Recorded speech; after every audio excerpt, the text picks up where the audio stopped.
Le Point Bourse vous est présenté par Bourse Direct.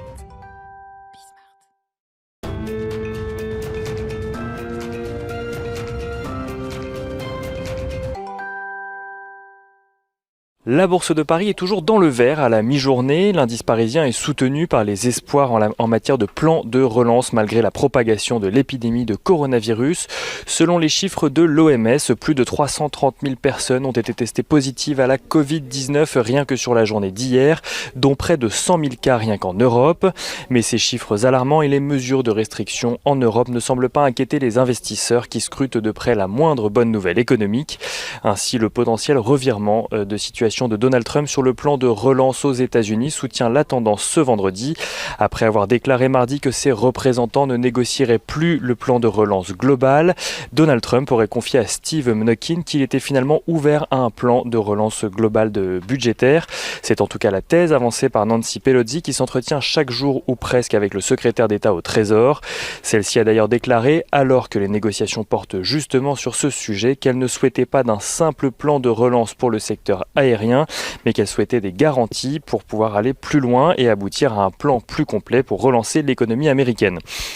L'optimisme des investisseurs réside également dans le fait que Joe Biden est toujours donné gagnant dans les sondages, ce qui constitue pour beaucoup le gage du vote du plan de relance après l'élection si aucun accord n'a été trouvé avant.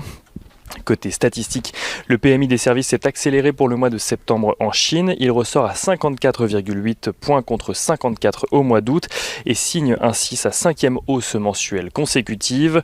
En France, la production industrielle a de son côté ralenti sa progression sur le mois d'août. Elle grimpe de 1,3% sur un mois après avoir bondi de près de 4% en juillet.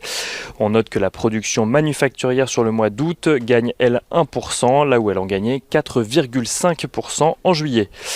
Côté valeur, Crédit Agricole Assurance monte à 100% du capital de GNM Seguros. Ce Crédit Agricole Assurance, qui possédait déjà 75% de l'assureur portugais, a racheté les 25% restants à Novo Banco. L'acquisition de Borsa Italiana par Euronext se fait finalement pour un montant de 4,35 milliards d'euros. Euronext qui, en rachetant la bourse de Milan au London Stock Exchange, devient la plus grande infrastructure pan-européenne de bourse. Société Générale entame de son côté le suivi de Klépierre et recommande l'achat sur le titre. Crédit Suisse passe de son côté de neutre à surperformance sur Amundi.